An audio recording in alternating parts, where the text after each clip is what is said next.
Does everyone know the movie called Everyone is Sentenced to Death? This movie, released in 2017, tells the story of a young man who murders a wealthy family to steal their valuables and save his family suffering from debt. In fact, this movie is based on a true story. In the actual event, the criminal killed not only the family he knew but also their friends. In the end, all members of the criminal's family were sentenced to death. What I'm going to introduce this time is something you won't see anywhere else. It's a heinous incident. The Omuro 4-person murder case.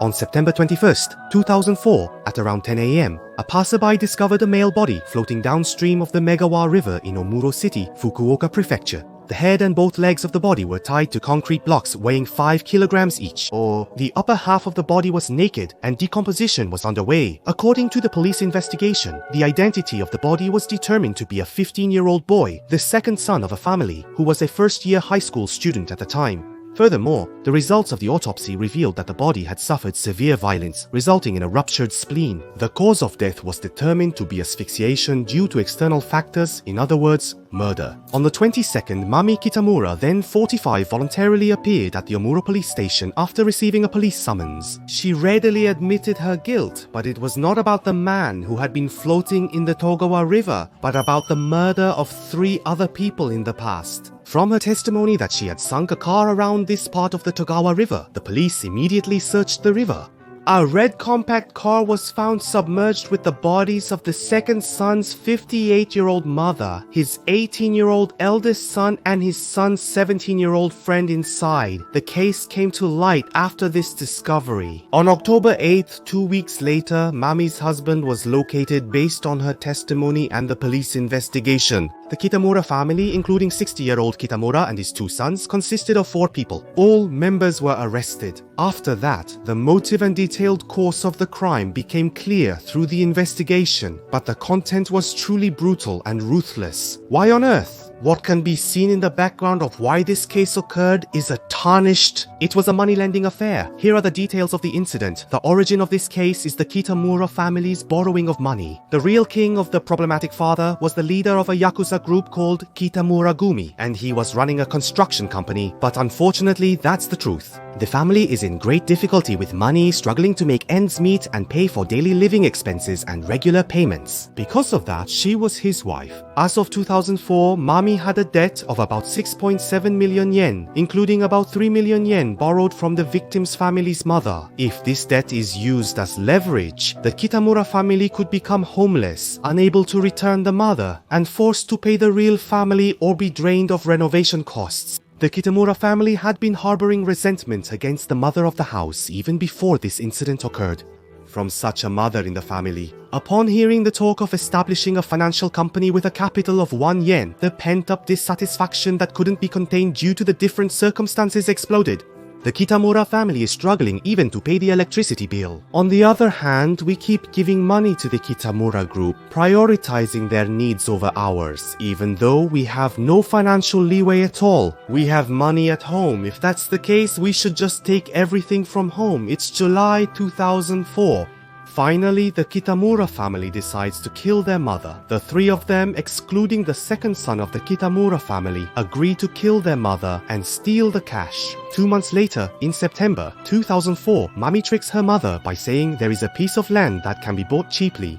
She convinces her to prepare 268 million yen. On September 16th, Takashi Kitamura, the eldest son, confirms the money is ready. He and his younger brother, Takahiro, enter the house to steal the jewelry before their parents arrive. Due to a previous family feud, they easily gain entry. The 2 immediately take action, first strangling the younger brother of the family until he faints. They load the discovered vault into the car and drive away. During the move, the younger brother of the house comes to several times, but each time they strangle him with a rope, eventually killing him, as mentioned earlier. He was tied up with concrete blocks and dumped in the river. On September 17th, he was unaware that his own son had been murdered. The mother was invited home by Mami, and she touched the dowry that was presented, but that dowry, at that time, a sleep-inducing drug was mixed in. She was taken to Daimotsu by car. She was killed at midnight when the date changed, strangled with a wire. The Kitamura family heads home on foot, led by the eldest son and his friend. The family searched for Ai's brother, who had gone missing the previous day. Amidst this strange time, the Kitamura family came home. They agreed to help with the search, and the two were seated in the back seat of the car and taken to a deserted industrial area. The car stopped at 2 Ante Meridium on the 18th. Takahiro's father had entrusted him with it. He pulled out a gun and fired it at the head of the family man without hesitation.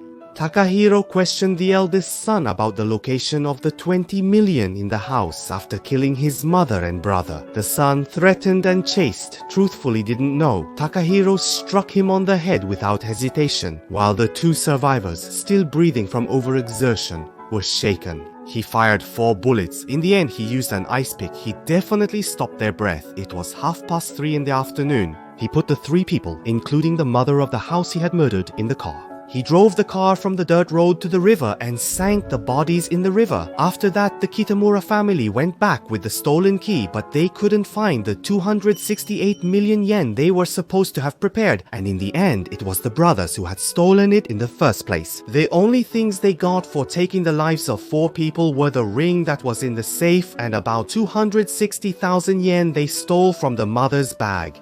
And then, just a short time after the crime, 4 days later, Mami was arrested and the remaining 3 were arrested one after another. In the subsequent trial, all members received the death penalty. They killed people for their own selfish purposes, and even Mr. S, who just happened to be there, was mercilessly attacked.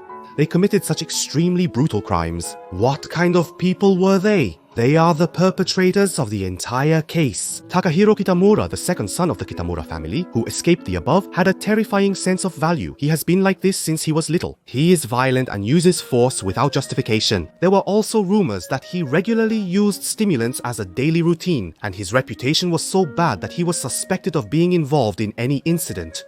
In fact, his brother Takashi, and also Takahiro, he was a former sumo wrestler who joined the stable in March 2000 after junior high, but retired in November 2001 due to issues like poor physical condition, ending his sumo career after about 18 months. After that, he worked for a construction company run by his mother's family, and as a member of the Kitamura group, continuing a life like that until he caused this incident. Even considering that he shows no remorse and has not apologized, the death penalty is inevitable. Takahiro was sentenced to death on October 17, 2006. All family members received the same sentence on February 28, 2007. The 4 Kitamura family members appealed the decision, unsatisfied with the verdict. They appealed, but the Supreme Court ruled that there was no room for leniency given the strong intent to rob and hide the crime, which was based on a cold, extremely cruel crime that resulted in multiple victims. Consequently, these were all dismissed as serious issues.